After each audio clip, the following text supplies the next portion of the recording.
Our next conversation is one that I'm certainly looking forward to, getting some insight from key leaders in South Africa who themselves have shifted and shaped the narrative around retail investing in South Africa, but also asset management overall.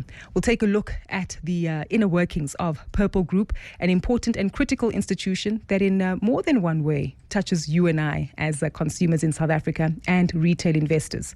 If you know Easy Equities, you'd be well aware what it is that I'm talking about. Stay with us as we look to get a refresher of 2024, understand an operational update of doing business in South Africa, and all things investment in our conversation with Charles Savage, the CEO of the Purple Group. Let's get down. Kaya Biz. Let's get down to business. On the street. On the air. Yep, we're getting down to business, all right. It's 8 minutes after 7 o'clock. And if you've just joined us, we are in conversation with Charles Savage, CEO of Purple Group. If you're not familiar with the company, anything to do with GT247, Rise, which also focuses primarily on retirement savings, but more so Easy Equities and the various umbrella companies that they have under them. This is essentially the organization that takes care of many of these brands. Charles, such a pleasure to see you and speak to you. So lucky to be here. Thanks for having me on. Oh, lovely. Usually when I talk to you, it's always about company results and Purple Group, how you've been performing, assets under management. In simplified terms, without getting into the metrics, what's 2024 been like for you doing business in South Africa? I mean, it's been, if you like, and it's an old kind of adage, but it's been a game of two halves. Yeah. You know, you've got a prior, South Africa pre-elections and then South Africa post-elections. And I've never seen sentiment like we're seeing now around South Africa. You know, there are people returning home, there's capital returning home, and there's a positivity that and an energy that I feel in the country that I haven't felt since 94. Wow. I think that's a reflection of all the hard work that's been done in this coalition government, but also, the two decades that have been forged since apartheid. And so we've, Purple Group's had a wonderful year. And so on top of all of that energy, we've had a great year and just feeling incredibly positive, not just about our business, but about the country as well. Exactly. I'm so keen to understand as well how business continues to interact with government, regulators as well, especially given the space that you're in, managing people's money and essentially democratizing access to investment for so many people. We have very strict and tight regulations in South Africa, but there's also this beautiful level of camaraderie that does take place between stakeholders. Add some color and detail to this. Yeah, South Africa's capital markets are probably the best regulated emerging market in the world. And it's almost hard to give us emerging market label because our capital markets are first world. And they're first world because the regulatory environment is so strong. And, the regulatory environment is a marriage between business and government. And so South Africa, over, decades and decades, has forged a very strong capital market infrastructure, which is then supported not just by government and regulation, but business. Business has been incredibly innovative, built world's kind of first services. If you think of our banking sector, it's stand out. And if you keep going through the financial, all through the financial sector, you'll see world standouts, companies that are capable of standing on a world stage. So, South Africa has held its head proud. It's created an extraordinary depth in its capital markets, but also a breadth of services which looks after institutional money and today also the man in the street and everything in between. Definitely. Let's talk about the man in the street. Easy Equities 2014 was when it was officially launched and really trying to offer ordinary South Africans an opportunity to own a piece of the stock market. I think you've come a long way since this company was initially birthed. Yeah, a decade just makes me feel old because I've obviously been around it since then. But if you think about business in a decade and just contextualize it, you're really at the start of your journey. And what we've managed to achieve in a relatively short period of time is, one, we've got to 1 million customers. Now, which is huge. Yeah, it's huge. And in the context of South Africa, it's a small number. There's 60 million of us, and so 1 million isn't enough. But in the context of investing, when we started, there were only 250,000 investors on the whole of the JSE. So we've quadrupled that from a retail perspective. Gotcha. So in a decade, we've increased the number of retail participation by 400%. And as I said, and we just feel like we're getting started. The momentum's growing. We've also, in that decade, forged incredible partnerships with some of the biggest brands in South Africa. Whether that's Telkom, that we've partnered, Capitec Bank, yes, Discovery Bank, Satrix and Sanlam. And so we've now got access to 65 to 70% of all South Africans through these awesome partnership rails. And in the same time, we started off as a one-trick pony that all we did was allow you to buy South African shares 10 years ago.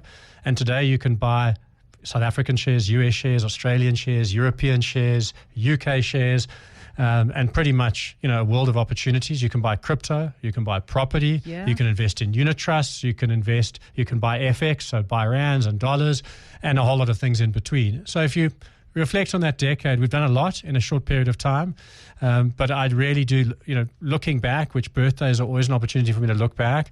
I'm very proud of what we've achieved, and I summarize it. We've kind of won the Curry Cup 10 years in a row. I like that. And we need to take a lead from the Springboks and see if we can go win a World Cup now. Definitely. I'll come back to the sporting analogy in just a moment, because there's a lot we can talk about, whether it's racing or surfing. But keeping with the retail investor environment in South Africa, as you say, we've reached the 1 million mark in terms of the customers you have on your books, but there is a lot more growth. What I find so unique about what Easy Equities does is the investor education, the newsletters, the education around what an IPO is, especially on the back of recent listings we had like Boxer and We Buy Cars. And because it's brands that people are very familiar with, there's a heightened level of interest. Is that the secret sauce? What essentially has gotten you to this mark over the last decade? I think the starting point was making sure everyone had access. And fundamentally, that was about fractional shares. How can I afford Naspers when back then it was a 2,000 Rand stock and I've only got 10 Rand to invest? And so fractional shares created an access point that meant everyone could participate. And I think that bought us the license, it gave us the brand that we were kind of the people's brand. We were here to make a difference and let everyone participate. But since then, education has played an incredible role, because as we've stood alongside these investors, one, they're much smarter than we thought they were. They've done exceptionally well. They've outperformed asset managers in almost every category. But their hunger and desire to keep learning surprised us. And so education has been a core pillar of what we do. And I'll give you one example, which was in the last 12 months. Crypto is a new and terrifying asset class for some. Don't understand it and don't invest in anything you don't understand. And we launched a crypto course in April. On the first day of that course, we served 5,500 courses. And it was about a 15 to 20 minute course, and afterwards there were 15 to 20 questions that you had to answer, and there was over an 80% pass rate of that course. But you just think about the effect just in that one day of 5,500 courses. By the end of the month, we had served over 100,000 courses. And then if you multiply that out over the year and over the decades that come, the effect of education and the compounding effects that's going to have on South Africa, I don't think we can even imagine or describe. But it's going to have lasting and meaningful impacts that fundamentally, in my view, are going to change the fabric of South Africa in the decades ahead. Is it a generational shift, because millennials and Gen Zs appear to be more engaged, and has technology played an influence there too? Look, I think, and I don't think it's a case of whether you're rich, poor, young or old. I think our people have people's retirement assets have let them down. And so kids have grown up with a disappointing outcome, parents being disappointed by that outcome. And that's the vast majority of people. And it's not just South African problem, it's kind of a global problem. You look at Europe, they've got a huge problem around pension fund funding. Because people are living much longer than they expected. So I think there's a heightened awareness that I need to take control of my retirement, my assets for myself. And the enabler for that has been smartphones and internet access and low-cost data and places like Easy Equities. And fundamentally, I think there's been heightened awareness around this topic, but for the first time, a bridge that says, I've got this heightened awareness, what can I do about it? Well, I'm going to take action and do it for myself.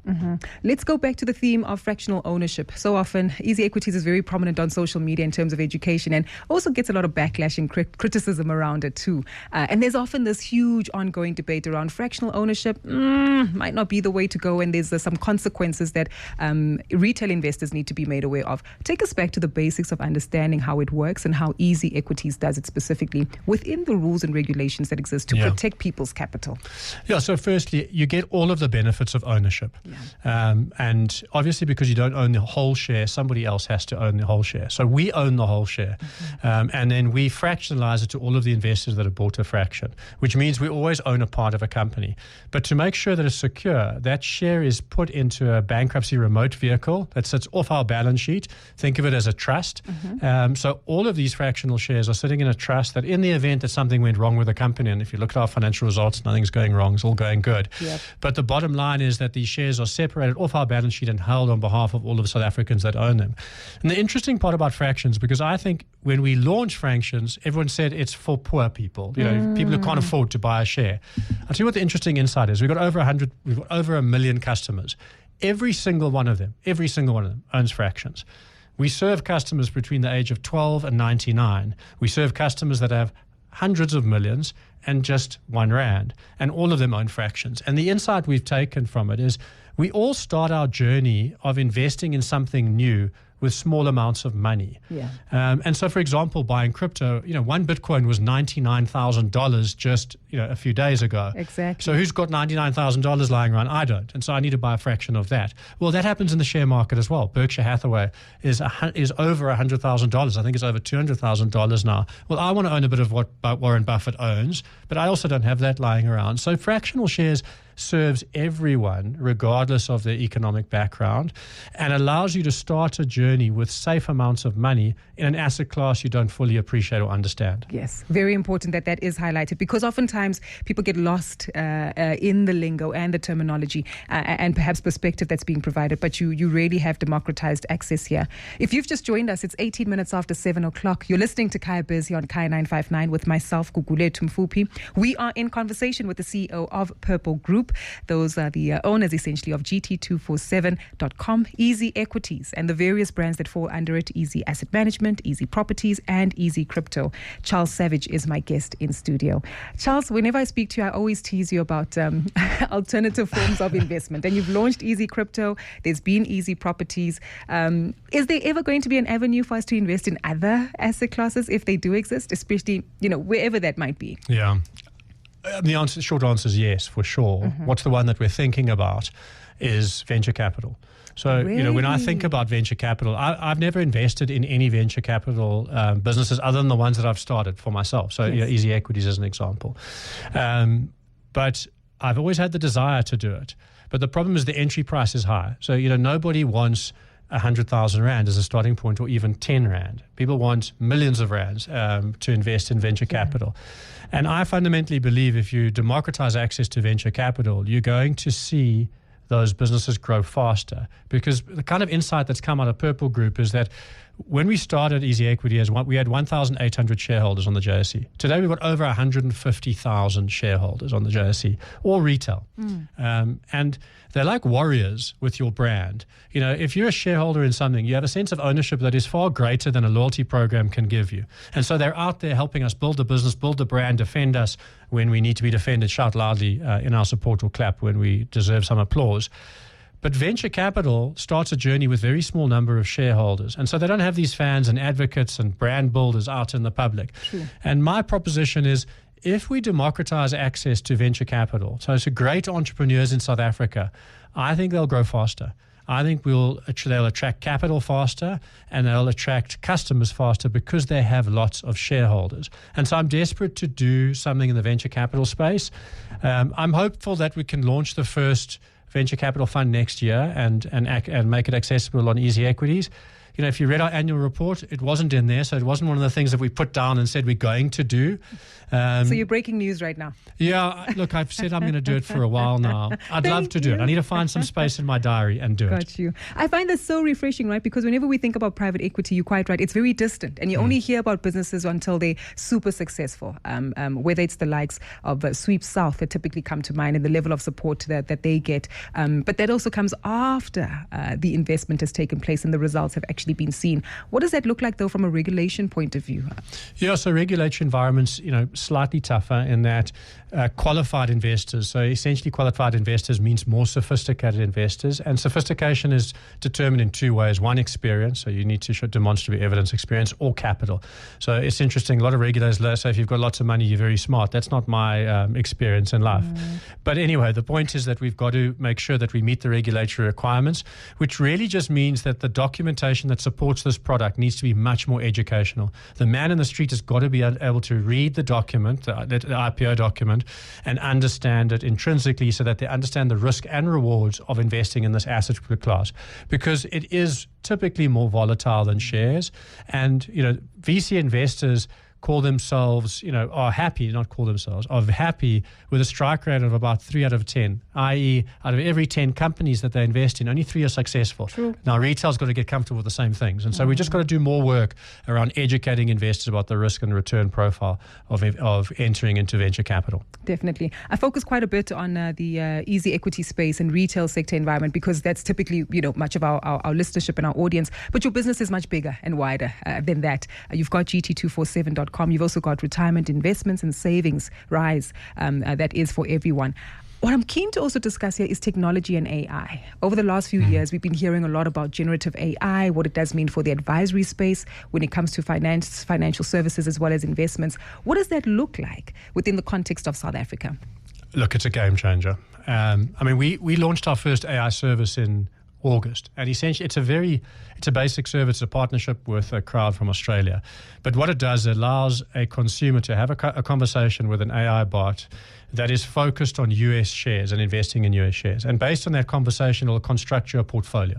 And it's staggering how good the results are. Mm-hmm. And so, you can be obscure and say, I want to invest in the impact of Hurricane Katrina. And it'll think about what that means and which stocks are going to benefit from a Hurricane Katrina. So if you can imagine, a build-it store might, because there's going to be lots of repair. Insurance companies might not do exactly. well. So got you. So and the benefit of that is, why we implemented it is that the problem with US shares, firstly, there are thousands and thousands of them. So when you think about anything, whether it's biotech or any sector, there are hundreds of companies that lie in that sector. So how do you get through the noise into what you're looking to invest in? Mm-hmm. And AI is a great tool, if you like, to sort through those thousands of investment opportunities and focus on the ones that it thinks you're talking about. So that's just a starting point for what AI can do. What's it going to do in the future is a much more interesting question. For me, it is the future of asset management. And, that future is going to be human and AI driven. So it's going to be partnered, not AI only. Mm-hmm. But I would guess in the next decade, I reckon in the next 2 or 3 years, we'll see the first fund managed by an AI bot. I can see that happening. In fact, we might even think about that. And so I definitely see a future where asset management is run by AI and kind of humans are there pulling some cords. Human in the loop. In the loop, exactly, just to de-risk it. But in time, a decade beyond that, I don't think the humans will be in the loop. They'll be on the beach and AI will be running investments.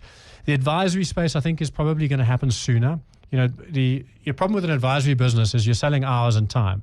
And so it's not a scalable model. If you think, the average advisor's probably got a couple of hundred clients. And once they get to that threshold, they kind of take customers with more assets and then get rid of the customers with less assets. So they build their book by focusing on higher value customers. The benefit that AI can bring to advisors is it can scale their activities radically, so that you no longer can have to serve hundreds of customers. You can serve thousands of customers, and you can set these AI bots to still be personalized to your style or method of giving advice. But the benefit that AI brings, it's never going to break the rules. If you contextualize that AI and say these are the South African rules around advice, humans are going to cross that line from time to time, not on purpose, but by mistake. AI is not going to cross those lines. And so I think the quality of advice is going to improve radically as a result of AI. The other thing that's going to improve is that advisors are going to be able to scale their business models, which means they're going to be able to reach more South Africans and provide advice to lower value customers all through the spectrum. So I think advice is going to become an exponential business opportunity, which for the last decades it hasn't. Trust, though, is important when it comes to money. But trust, which do you trust more? Is the question. And so, I would probably sit on the fence that says, look, I'd rather a human was looking after my investments. But I'm on the fence. I've got a toe in both sides. And so the way that I will test this is to say, well, let's have a human run my money on the one side, and let's give 5% to the AI to run some of the money, and build trust and confidence in that, in experiencing those two things together. I see. Over time, the more performance that you get from AI, the more you're going to trust it. And so it's not something that's going to happen overnight. But I think in a lot of instances, people aren't going to be able to tell the difference between AI and humans. I mean, we published a blog the other day, which has come out as a podcast, and we used Google's AI to do it. And other than the fact that they were speaking in an American accent, if they just had a South African accent, and I would have challenged my team to say, are these humans or is this AI? And the only reason that they knew it was because of the American accent. But the conversation that these two people had, based on an article that we published, was just extraordinary. And so for me, I think AI is going to scale lots of business activities. The first part of that is going to be human partnered. The second generation, which might take a decade or 2 decades to come to be true, is that AI will displace us in many other areas of what we do, and we'll go on to doing work that is more valuable rather than mundane. Got you. And a nice challenge as well to the South African workforce to actually say, how do we improve on the skill set that we have? I do want to keep you for a lot longer, Charles, because there's so much to discuss, but I'm aware we're under pressure for time. I want to touch on leadership as well as, sticking to your guns, especially in a market like South Africa. When Thrive was launched as part of the rewards program, there was a lot of criticism. There was a lot of concern about, we're leaving our easy equities accounts and the likes because we don't want to pay this monthly fee. But there's a lesson in that. You stuck by your guns, you shared a tweet, you spoke to us and many of our other peers in the media, and it really speaks to a level of commitment that you make when you're trying to drive a level of growth within your business. I'd like you to reflect on that and perhaps the lessons that you've learned now in hindsight, in quite literally sticking to your guns.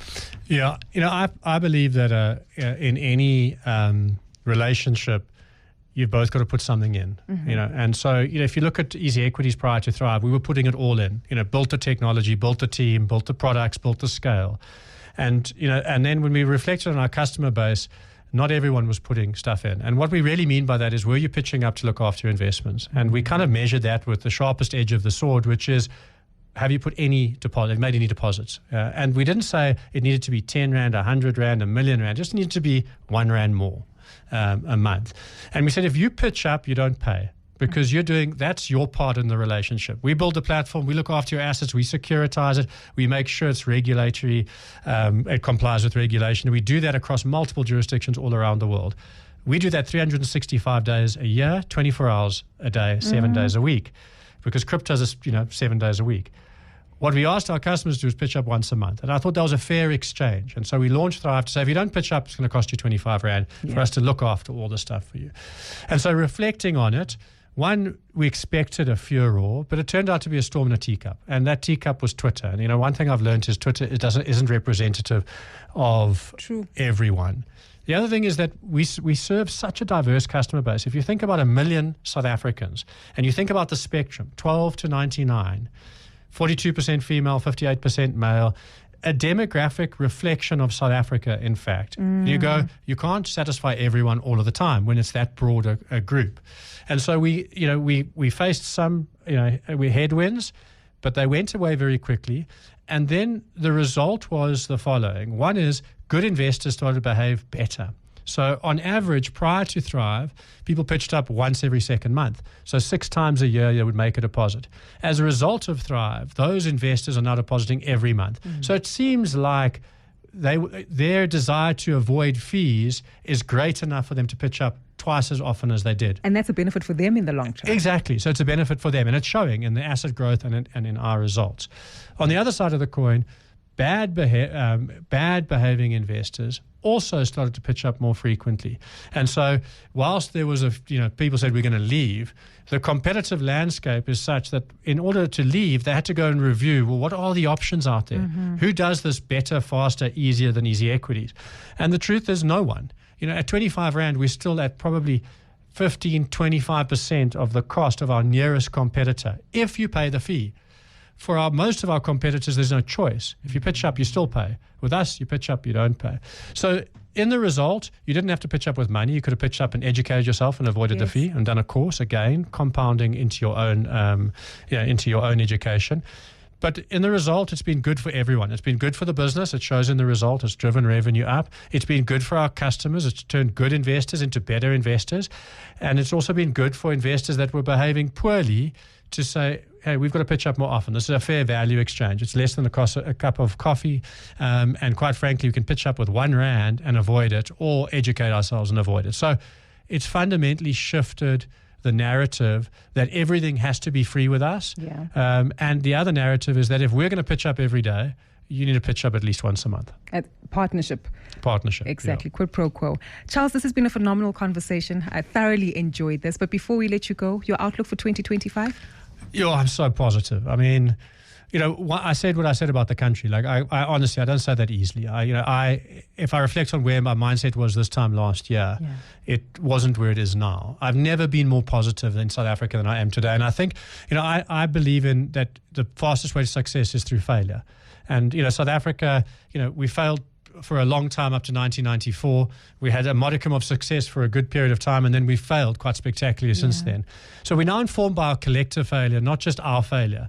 And that, for me, sets a framework for success. And this coalition government, for me, demonstrates that there's a partnership for a future that is brighter. And so I'm incredibly positive about the future. And then from a business perspective, the momentum that was highlighted in our results, which started in February last year, where we recorded record deposit months every single month from February to year end in 31st of August, has continued in September, October, and November.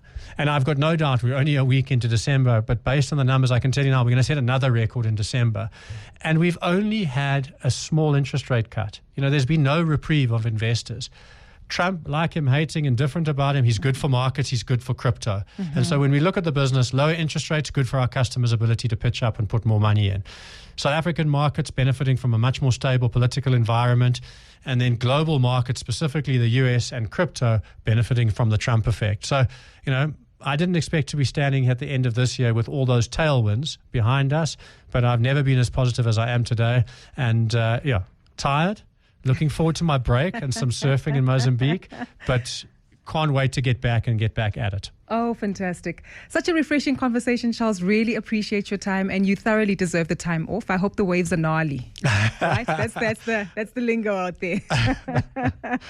Thanks, Gugu. Thank you so much. That's Charles Savage, the CEO of Purple Group. A phenomenal conversation. Be sure to rewatch this online, kaya959.co.za.